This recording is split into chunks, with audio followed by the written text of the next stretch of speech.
जय हिंद क्लास। आप हमारे YouTube चैनल पर स्वागत है। तो जैसे कि हमने कल अपनी जो क्लास चालू चालू की थी, जो हमने पढ़ा दिया था उसका रिवीजन कर रहे थे, तो कुछ पॉइंट और बाकी तो वो भी हम देख लेते हैं। उसके बाद हम नया टॉपिक चालू करेंगे जो टॉपिक रह गए थे। तो चलिए, हम सिंधु घाटी सभ्यता और उसके पहले की जो आग ऐतिहासिक काल था वो भी हम देख चुके थे। अब आग ऐतिहासिक काल में सिंधु घाटी सभ्यता है, हड़प्पा सभ्यता आती है, वो हम चल रहे थे। उसके बाद ऐतिहासिक काल आता है, तो ऐतिहासिक काल में वैदिक काल वगैरह ये सब आते हैं। उसके बाद से प्राचीन इतिहास, मध्यकाल इतिहास और आधुनिक इतिहास आता है। तो कल हमने उसकी सिंधु घाटी सभ्यता की कुछ जगह कर ली थी, जैसे हड़प्पा, मोहनजोदड़ो, सुरकोटेदा, हड़प्पा, मोहनजोदड़ो और पंजाब पाकिस्तान की जो जगह थी वो भी कर ली थी। इसके बाद हमारा जो भारत की जगह, जो मेन जगह जो पेपरों में अधिकतर पूछी जाती हैं, रिवीजन में हम जल्दी जल्दी उसको कंप्लीट कर लेते हैं। तो चलिए आइए देखते हैं। तो हमारा पहला स्थल है आज का, ये भारत का है लोथल। तो लोथल कहाँ है? भोगवा नदी किनारे। तो भोगवा नदी मतलब लोथल, पहले तो ये जान लीजिए कि लोथल भारत में किस राज्य में आता है। तो ये गुजरात में आता है। यहां लिखे दे रहा गुजरात, ये लिखा नहीं था पॉइंट। लोथल भारत के किस राज्य में आता है? गुजरात में आता है। किस नदी के किनारे आता है? भोगवा नदी। तो लोथल कहां पे? गुजरात में। किस नदी किनारे? भोगवा नदी किनारे। और सबसे महत्वपूर्ण ये कि सिंधु घाटी सभ्यता का जो सबसे बिजनेस का सबसे प्रसिद्ध केंद्र था, जहां व्यापार सबसे ज्यादा होता था, वो लोथल होता था। क्यों होता था? क्योंकि यहां बंदरगाह थे। तो क्वेश्चन ये पूछता है कि सिंधु घाटी सभ्यता में बंदरगाह कहां से मिला है? तो लोथल नामक जगह से मिला है। कहां? ये गुजरात में। किस नदी किनारे? भोगवा नदी किनारे। बंदरगाह को अन्य किस किस नाम से जानते हैं? कभी कभी बंदरगाह ना देके पत्तन दे देता है, तो पत्तन का भी अर्थ होता है बंदरगाह, व सी पोर्ट भी, इसका अर्थ भी होता है बंदरगाह। तो क्वेश्चन अलग अलग तरीके से पूछ लेता है। तो आजकल हिंदी में लिख के दे देता है ऐसे, सी पोर्ट। तो कई लोग कंफ्यूज हो जाते हैं कि ये सी पोर्ट है क्या। तो सी पोर्ट ऐसे लिख देता है। तो लोथल कहां पे? बंदरगाह के किनारे। एक प्रसिद्ध व्यापारिक नगर था सिंधु घाटी सभ्यता या हड़प्पा का सभ्यता का पत्तन था या सी पोर्ट था। और यहां पर सबसे मोस्ट इंपॉर्टेंट चीज मिली है गोदीवाला, जहां जैसे ट्रेनों की जो सही जगह होती है, जहां सही जगह मतलब ट्रेनों की जहां रिपेयरिंग होती है, साफ सफाई होती है, उसके लिए एक अलग यार्ड बनाया जाता है। वैसे ही जो जहाज थे, पानी वाले जहाज, उसके लिए जो सही होने जाते थे या साफ होने जाते थे या उनकी कमियों को दूर करने के लिए या खड़े होने के लिए जहां जाते थे, उसके बाद वो बना था गोदीवाला। तो जहां जो खड़ी होने की जगह या सही होने की जगह कौन सी थी? गोदीवाला। कहां मिली है? लोथल मिली है। लोथल कहां? गुजरात में। गुजरात में तो एक बंदरगाह था, भोगवा नदी किनारे था। और ये महत्वपूर्ण क्यों था? क्योंकि यहां से विदेशी व्यापार के साक्ष्य पता चलते हैं। जो विदेशी व्यापार होता है यहां से पता चलता है फारस या ईरान के साथ। फारस को प्रेजेंट टाइम क्या कहा जाता है? ईरान कहा जाता है। तो इसके जो व्यापारिक संबंध किसके साथ पता चलते हैं? फारस के साथ। तो क्वेश्चन ये पूछता है कि लोथल के व्यापारिक संबंध किस अन्य देश के साथ थे या किस अन्य सभ्यता के साथ थे? तो फारस की सभ्यता के साथ थे। और फारस प्रेजेंट टाइम कौन सा है? ईरान के साथ। ये कैसे पता चला कि यहां से व्यापार बहुत अच्छा फारस के साथ होता था? जब फारस ईरान में भी खोजबीन चालू हुई, खुदाई चालू हुई, तो वहां से लोथल की मोहरें मिली। जो लोथल की मोहर थी, जो लोथल की सिक्के चलते थे, वो कहां से मिले? वो फारस ईरान से मिले। और लोथल में फारस ईरान के सिक्के मिले। फारस के सिक्के कहां से मिले? लोथल से मिले। और लोथल के सिक्के कहां से मिले? फारस से मिले। इस पीछे इतिहासकारों या भूगोलवेत्ताओं ने कहा कि जो विदेशी व्यापार होता था वो लोथल के साथ बहुत ज्यादा होता था, और ये बहुत ही इंपॉर्टेंट शहर था बिजनेस के लेके। वैसे गुजरात अभी से नहीं, जब से इतिहास शुरू हुआ तब से ही व्यापारिक केंद्र रहा है। तो गुजरात का जब से इतिहास शुरू हुआ है तब से आप सुनेंगे व्यापारिक केंद्र गुजरात ही रहा है। उसके बाद एक मोस्ट इंपॉर्टेंट क्वेश्चन ये बनता है कि दरवाजे मुख्य सड़क पर खुलते हैं।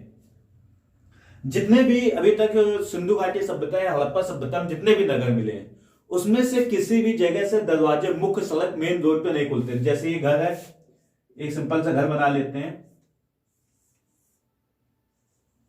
ये घर था। जो बाकी अन्य जगह से हड़प्पा, मोहनजोदड़ो, चुनुदड़ो, रोपड़ या बनावली, किसी भी स्थान से हड़प्पा की वो जितनी भी रोडें मिली हो घर के पीछे से मतलब घर के पीछे, यहां से उनका गेट होता था या घर के पीछे जाती थी। जो मेन गेट होता था वहां से उनकी मेन रोड नहीं होती थी। लेकिन लोथल एकमात्र स्थान था जहां से दरवाजे जो थे उनके वो मुख्य सड़क पर खुलते थे। मतलब कि जैसे मेन रोड ये और जो अन्य जगह थी वहां से रोड एक ऐसे चली गई, दरवाजे वहां से यहाँ आते थे जिससे एक्सीडेंट होने कम चांस होते थे। लेकिन जो यहाँ के दरवाजे थे लोथल के, वो क्यों मेन सड़क पे खुलते थे? व्यापारिक कामों के, व्यापारिक जो चीजें होती है उसके लिए, जैसे मतलब पहले जन्म में बैलगाड़ी वगैरह ही होती थी या सामान खींच के ले जाते थे, तो ये इनको लंबा पड़ता होगा गली में ले जाके, इसलिए इन्होंने सीधे जाके, जैसे आज भी छोटी गलियों में ट्रक नहीं जाता है, बड़ी जो गली होती है या मोहल्ला होता है बड़ा सा, उसी में ट्रक जा सकता है। माल लोड और अनलोड करने के लिए सबसे अच्छी कौन सी चीज होती है? ट्रक होती है। वो घर तक कहां तक जा पाएगी? जहां तक उसको रोड मिलेगी। वैसे ही यहाँ लोथल भी था कि घर के मेन गेट पे दरवाजे इसलिए मिले कि व्यापार आराम से एक स्थान से बंदरगाह तक चला जाए। तो एकमात्र स्थान जहां से मुख्य सड़क पर दरवाजे मिलते हैं वो कहां है? लोथल में। ये भी मोस्ट इंपोर्टेंट पॉइंट याद रखिए कि एकमात्र स्थान जहां दरवाजे मुख्य सड़क पर खुलते हैं। अगला हमारा युगल समाधान मिले हैं। युगल समाधान, यहाँ सभी तरह के समाधान मिले। एक ये भी लिख लीजिएगा, सभी तरह के समाधान।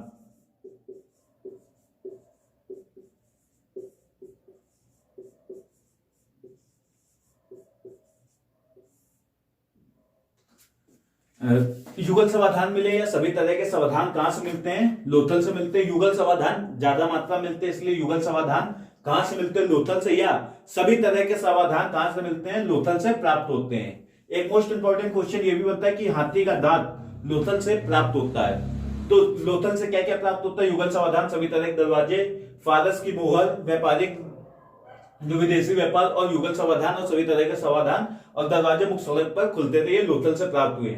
और लोथल का है गुजरात में, किस नदी किनारे? घोघा नदी किनारे बंदरगाह था, और यहाँ गोदीवाला मिला है। अगला हमारा सुरकोटदा। तो सुरकोटदा भी कहाँ है? ये भी हमारा गुजरात में है। यहाँ से खाली दो ही क्वेश्चन बनते, घोड़े का कंकाल व कलश समाधान मिला। तो घोड़े का कंकाल कहां से प्राप्त होता है? सुरकोटदा से प्राप्त होता है। और कलश समाधान कहां से मिलता है? सुरकोटदा से मिलता है। तो सुरकोटदा के बारे में ज्यादा पेपर में नहीं पूछा जाता है, खाली ये दो क्वेश्चन मेनली पूछे जाते हैं कि घोड़े का कंकाल कहां से मिलता है? सुरकोटदा से मिलता है। और कलश समाधान कहां से मिलता है? सुरकोटदा से मिलता है। अगला हमारा रंगपुर। तो रंगपुर से धान की भूसी मिलती है। खाली एक ही क्वेश्चन यहां से बनता है रंगपुर से। रंगपुर भी कहां है? गुजरात में। सुरकोटदा कहां है? गुजरात में। लोथल भी कहां है? गुजरात में। तो रंगपुर कहां है? गुजरात में। तो रंगपुर से क्या मिलता है? धान की भूसी मिलती है। तो धान की भूसी कहां से मिलती है? रंगपुर से। सुरकोटदा कहां है? सुरकोटदा से क्या क्या मिलता है? घोड़े कंकाल, कलश समाधान मिलता है। और तीनों स्थान लोथल, सुरकोटदा और रंगपुर धान की वो तीनों ही गुजरात में है। तो गुजरात का एक बार मैप बना लेंगे, जैसे खाली गुजरात का मिला बना लें, इसी प्रकार से कुछ बनता है। तो इसमें जगह देख लेते हैं। जैसे आप मैप देखेंगे तो इसी प्रकार से कुछ ऊपर जाके फिर पंजाब, हरियाणा इसी प्रकार से आता है। तो देख लेते हैं। तो सबसे ऊपर यहां मिलता है धौलावीरा। यह स्थान है धौलावीरा।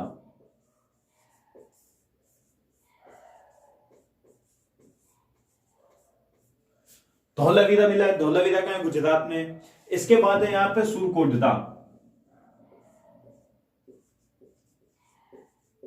सुरकोटदा कहां है? वो भी गुजरात में, वो यहां से मिला है। और कौन सा मिला है? लोथल। तो लोथल कहां से मिला है? लोथल यहीं से आगे समुद्र मिलता है। और यहीं जब फिजिकल आप मैप देखेंगे तो दो में जो दो चीजें चल रही हैं, दो करके सिर्फ एक जगह से दूसरी जगह चला जाता है, जो डिस्टेंस को कम कर देता है। दो सेवा कहा जाते हैं, ज्योग्राफी का टॉपिक है वैसे। तो दो सेवा भी यही लोथल पे प्रेजेंट टाइम चल रही है। इसके बाद हमारे पास बचता है रंगपुर। तो रंगपुर का है? रंगपुर भी इधर है, यह हमारा रंगपुर है। वैसे हड़प्पा सभ्यता के मेन 200 शहर कहां से प्राप्त होते हैं? गुजरात से प्राप्त होते हैं। ये भी याद रखने वाली बात है कि ये मोस्ट इंपोर्टेंट जो पार्ट था हड़प्पा सभ्यता का, हड़प्पा सिविलाइजेशन का, सिंधु घाटी सिविलाइजेशन का, वो कौन सा था? गुजरात था।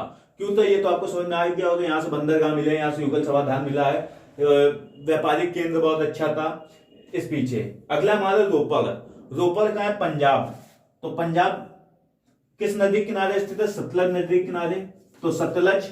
रोपड़ कहां है? पंजाब। किस नदी किनारे? सतलज नदी किनारे। इसकी खोज किसके द्वारा हुई थी? यशदत्त शर्मा के द्वारा। तो रोपड़ गांव पंजाब में, खोज किसके द्वारा? यशदत्त शर्मा के द्वारा। किस नदी के किनारे? सतलज नदी के किनारे। तो ये भी क्वेश्चन पूछे जाते हैं कि मानव के साथ कुत्ता कहां दफनाया गया मिलता है? मानव के साथ कुत्ता दफनाया गया है वो है रोपड़ पंजाब में, इसको मिला है। तो रोपड़ कहां है? पंजाब में। किस नदी किनारे? सतलज नदी किनारे। यशदत्त शर्मा ने इसकी खोज की थी। मानव के साथ कुत्ता दफनाया गया है कहां पे? रोपड़ में। तो चलिए आगे चलते, आगे जो कुछ पॉइंट बाकी वो भी देख लेते हैं सिंधु घाटी सभ्यता का जल्दी जल्दी रिवीजन में। तो चलिए आगे देखते हैं, आगे हमारा जो है पार्ट बचा है। तो सिंधु घाटी सभ्यता में अगला शहर कौन सा? बनावली। तो बनावली कहां प्राप्त हुआ है? हरियाणा में प्राप्त हुआ है। हरियाणा स्टेट में कौन सा सिंधु घाटी सभ्यता का नगर मिला है? बनावली मिला है। किस नदी किनारे मिला है? रंगोई नदी किनारे मिला है। और इसकी खोज किसके द्वारा हुई है? रविंद्र सिंह के द्वारा हुई है। तो बनावली हरियाणा में प्राप्त हुआ है, रविंद्र सिंह के द्वारा प्राप्त खोजा गया है, और ये रंगोई नदी किनारे है। तो बनावली में क्या चीज मिली है पहले ये देख लेते हैं। हल मिला है, ये टेराकोटा मिट्टी का था। टेराकोटा मिट्टी का जो टेराकोटा होता है वो बहुत ही हार्ड मिट्टी होती है। तो हल मिला है, किसका मिला है? टेराकोटा मिट्टी का मिला है। और यहां से क्या क्या नहीं मिला ये भी देख लेते हैं। नहीं वाले क्वेश्चन हमने आपको पहले बताया कि बहुत इंपॉर्टेंट होते हैं पेपर के पॉइंट ऑफ व्यू से। तो क्या क्या नहीं मिला है? नाली सीधी नहीं मिली है, नाली नहीं मिली है, सीधी नहीं, नाली थी नहीं, बनावली में नाली मिली ही नहीं है। तो बनावली में क्या नहीं मिला? नाली नहीं मिली है। बाकी सिंधु घाटी सभ्यता के जितने भी शहर मिले हैं, जितने भी जगह प्राप्त हुए, वहां नालियां अवश्य मिली और नालियां ढकी हुई मिली हैं। ये भी मोस्ट इंपॉर्टेंट क्वेश्चन पूछा जाता है कि कौन सी सभ्यता में नालियां व्यवस्थित ढंग से बंद थी। तो क्वेश्चन दे देता सुमेरी सभ्यता, ईरान या फारस की सभ्यता, मेसोपोटामिया की सभ्यता, या सिंधु घाटी सभ्यता, या हड़प्पा सभ्यता। तो उसको ऑप्शन हड़प्पा सभ्यता था, क्योंकि हड़प्पा सभ्यता में खाली एक ही दो जगह से नालियां ढकी हुई नहीं मिली, बाकी जितनी भी जगह मिली है वहां से नालियां सुव्यवस्थित ढंग से ढकी हुई, वह आगे जाके मेन होल में मिलती थी। मेन होल से फिर वो आगे जाके सीधे ही वो किसी बड़े गड्ढे में जाके, मतलब कि सुव्यवस्थित ढंग से पानी की निकासी की पूरी व्यवस्था कहां से प्राप्त होती है? सिंधु घाटी सभ्यता से प्राप्त होती है। अन्य किसी सभ्यता में इसके रिलेटेड जो अन्य सभ्यताएं थी, जो हमने फारस की सभ्यता, स्पार्टा की सभ्यता, स्पार्टा वही 300 जो सैनिक थे उसके बारे में, चाहे सुमेरु की सभ्यता, चाहे बेबीलोन की सभ्यता, चाहे बेबीलोन इसका अलेक्जेंडर वाला वहीं जाके खत्म हुआ था बेबीलोन में, और चाहे ईरान फारस की सभ्यता, चाहे जितनी भी सभ्यता ले ली इसके सामने वाली, वो सुव्यवस्थित ढंग से नहीं थी। ये इसलिए यहाँ पे सुव्यवस्थित ढंग से नालियां मिली, इसलिए इंपॉर्टेंट क्वेश्चन बन जाता है। सुव्यवस्थित ढंग से सड़कें मिली हैं, शहरी सभ्यता थी, और भी अन्य जो पॉइंट है वो भी सिंधु घाटी सभ्यता में है। तो नाली कहां से नहीं मिली है? तो बनावली से मिली। नहीं वाले क्वेश्चन मोस्ट इंपॉर्टेंट हो जाते हैं पॉइंट पेपर के पॉइंट ऑफ व्यू से, तो नहीं वाले क्वेश्चन जरूर याद रखिएगा। और सड़कें सीधी नहीं मिली हैं, तो सड़कें सीधी नहीं मिली हैं, और नालियां बिल्कुल नहीं मिली हैं। कहां से नहीं मिली है? बनावली से। अगला हमारा राखी गली। तो राखी गली भी हमारा हरियाणा स्टेट में आता है, हरियाणा में आता है। तो राखी गली सिंधु इसलिए इंपॉर्टेंट हो जाता है हरियाणा राखी गली कि सिंधु का सबसे बड़ा स्थल, सिंधु घाटी सभ्यता का सबसे बड़ा स्थल कौन सा है? राखी गली है। तो सिंधु घाटी का सबसे बड़ा स्थल कौन सा? राखी गली है।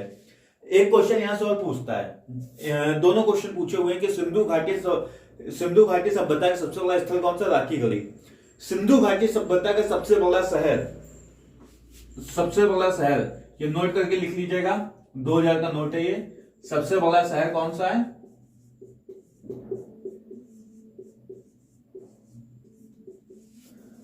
तो सबसे बड़ा शहर कल हमने बताया था, हमने कल लिखवाया भी था, मोहनजोदड़ो। तो सबसे बड़ा शहर कौन सा? मोहनजोदड़ो।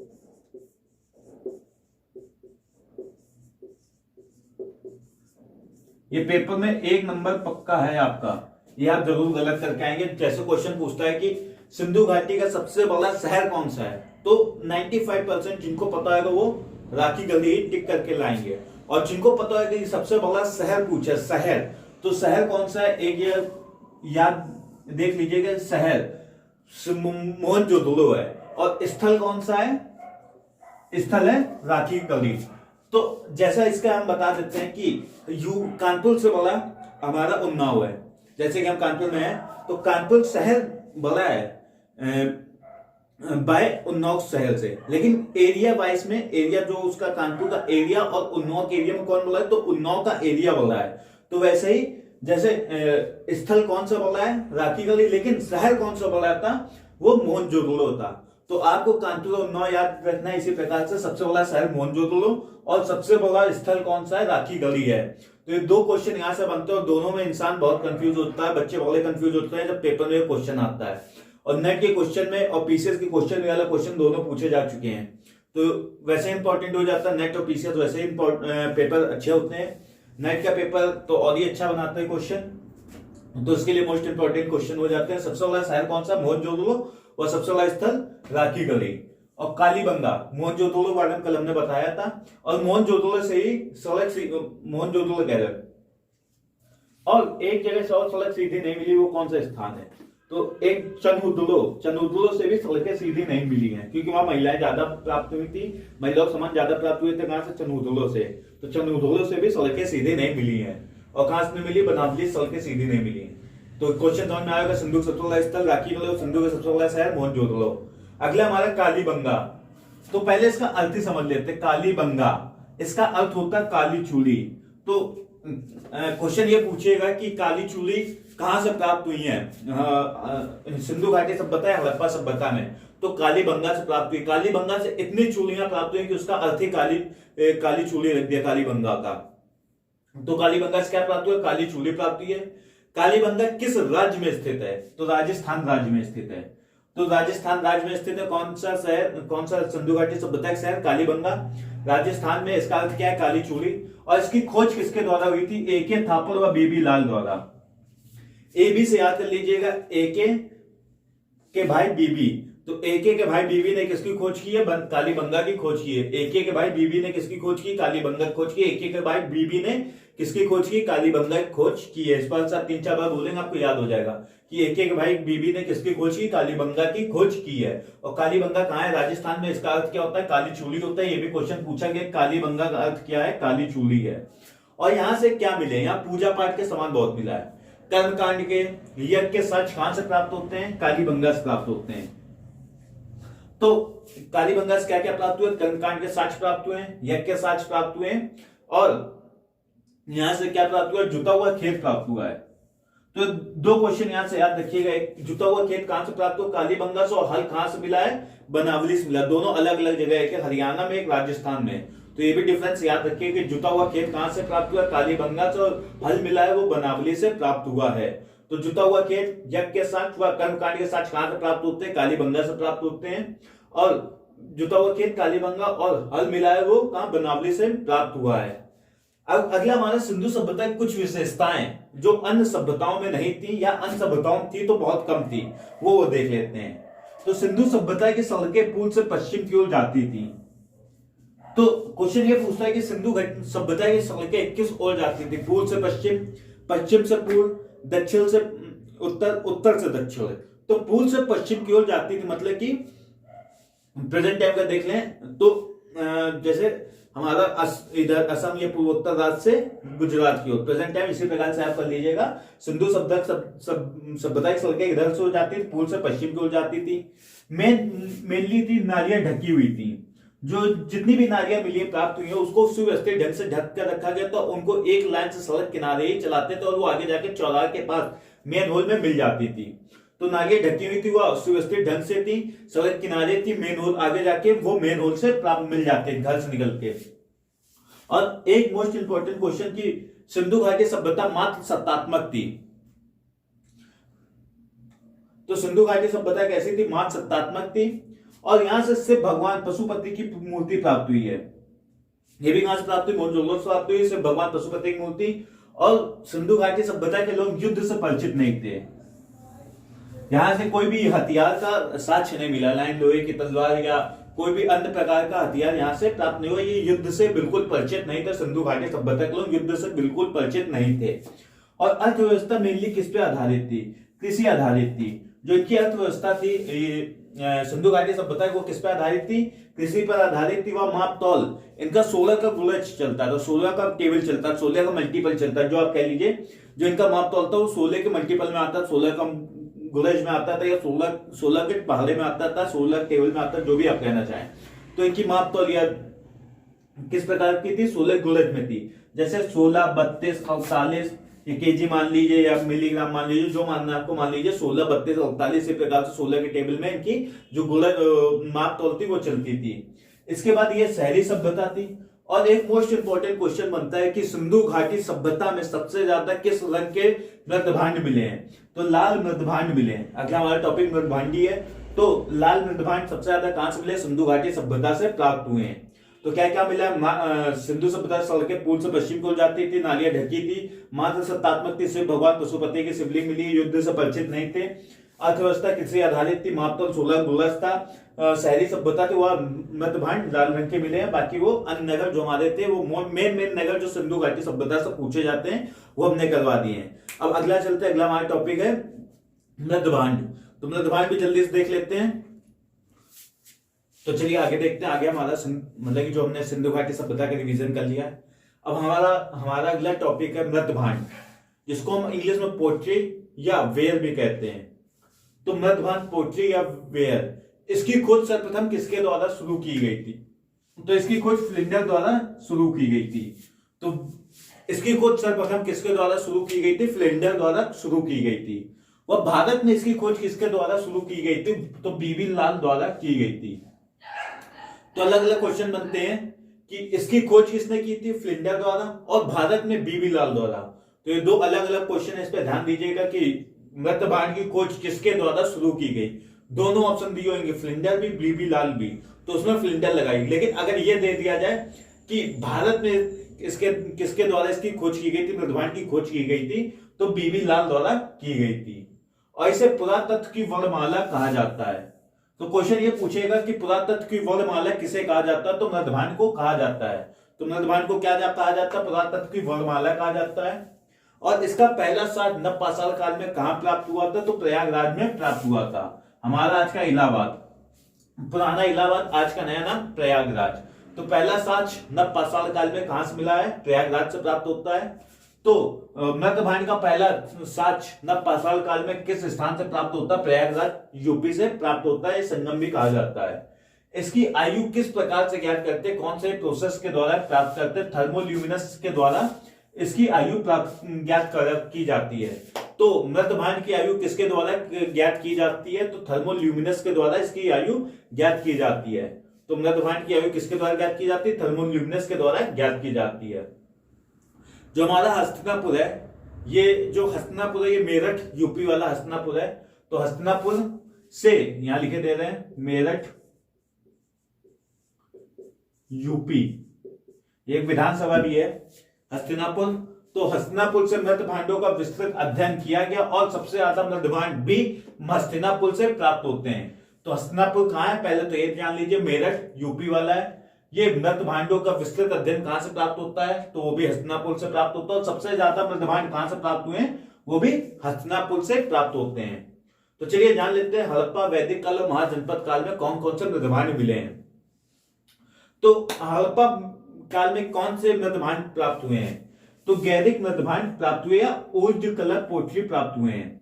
तो गैरिक मृदभांड को ही इंग्लिश में कहा जाता है ओल्ड कलर पोट्री। तो गैरिक मृदभांड ओल्ड कलर पोट्री ओसीपी मृदभांड कौन से हैं, तो हड़प्पा से प्राप्त हुए। किस रंग के, हड़प्पा में सबसे ज्यादा मृदभांड किस रंग के मिले, लाल रंग के प्राप्त हुए हैं। यह भी हमने पिछला पॉइंट करवाया ही है कि हड़प्पा में लाल रंग के मृदभांड प्राप्त होते हैं। तो हड़प्पा में कौन से मिले, गैरिक मृदभांड, ओल्ड कलर्ड पोट्री, लाल रंग के मृदभांड प्राप्त हुए हैं। इसके बाद हमारा हड़प्पा या सिंधु घाटी सभ्यता के बाद कौन सा काल आता है, वैदिक काल। वैदिक काल ही हमारा चल रहा था। तो वैदिक काल में कौन कौन से मिले, चित्रित धूसर मृदभांड मिले हैं। पेंटेड ग्रे वेयर को ही हिंदी में मृदभांड कहते हैं, पेंटेड ग्रे वेयर मिले हैं। चित्रित धूसर मृदभांड मिले, मतलब कि मृदभांड मिट्टी के एक बर्तन के ऊपर, जो मृदभांड का मेनली कहा गया है, मिट्टी का बर्तन बताया गया है। तो मृदभांड के ऊपर एक चित्र बनाया गया, उसमें ग्रे कलर किया गया। तो चित्रित पेंटेड ग्रे वेयर मृदभांड मिले हैं, चित्रित धूसर मृदभांड मिले हैं। तो या इसमें कौन सा कलर है जो वैदिक काल में मिले, वो कौन से कलर के मिले, ग्रे कलर के मिले, ग्रे कलर के। तो ग्रे कलर के मृदभांड कहां से मिले हैं, वैदिक काल से मिले, लाल कलर के हड़प्पा से मिले हैं। और वैदिक काल से ग्रे कलर के मध्यभांड मिले हैं। और वैदिक काल के बाद ठीक बाद आता है महाजनपद। जो हमारे 16 महाजनपद बताए गए हैं उसमें आगे इसी के वैदिक काल के ठीक बाद महाजनपद शुरू हो जाता है। वैदिक महाजनपद से ही अशोक, बिंदुसार, बिंबसार ये सब आना चालू होते हैं। तो महाजनपद में किस प्रकार के मृदभांड मिले हैं? उत्तर काले चमकीले मृदभांड मिले हैं। उत्तर काले चमकीले मृदभांड कहां से प्राप्त हुए हैं? महाजनपद से। नॉर्थ ब्लैक पॉलिश्ड वेयर कहां से प्राप्त हुए? महाजनपद से प्राप्त हुए हैं। तो महाजनपद से कौन से वो मिले हैं? मृदभांड मिले, उत्तर काले चमकीले मृदभांड मिले। इसको इंग्लिश में क्या कहा जाता है? नॉर्थ ब्लैक पॉलिश्ड वेयर कहा जाता है। और ये कब तक मिलते रहे? कौन सी ईस्वी तक मिलते रहे? ये भी क्वेश्चन पूछ लेता है कि महाजनपद के मृदभांड कौन सी ईस्वी तक प्राप्त होते रहे, कौन सी ईस्वी तक मिलते रहे? तो 600 ईस्वी तक इसको प्राप्त किया जा सका। मतलब जो लास्ट मृदभांड मिला वो 600 ईस्वी का है। तो महाजनपद से जो मृदभांड मिला वो कौन सी ईस्वी तक मिलते रहे? तो 600 ईस्वी तक इसके मृदभांड प्राप्त हुए, पोएट्री प्राप्त हुए या वेयर प्राप्त हुए हैं। इसमें जो महाजनपद से मृदभांड मिले वो एक अलग प्रकार के मृदभांड थे या वेयर थे या पोएट्री थे। इसमें रासायनिक केमिकल का यूज होता है। तो रासायनिक पदार्थ या केमिकल का यूज कौन से काल के मृदभांडों में होता है? तो महाजनपद काल के मृदभांडों में रासायनिक पदार्थ का प्रयोग होता है। तो रासायनिक पदार्थ का प्रयोग कौन से काल में होता है? महाजनपद के काल में ये होता है। एक क्वेश्चन ये पूछा गया था कि मानव द्वारा खोजी गई प्रथम रासायनिक खोज कौन सी है? तो उसमें अलग अलग ऑप्शन, तो मृदभांड इसका आंसर था।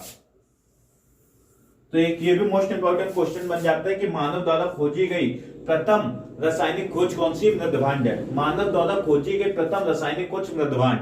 तो क्वेश्चन याद कर लीजिए कि मानव द्वारा खोजी गई प्रथम वस्तु, वो प्रथम रासायनिक खोज कौन सी थी? मृदभांड थी। तो चलिए एक पॉइंट और रह गया, वो भी देख लेते हैं मृदभांड का आगे।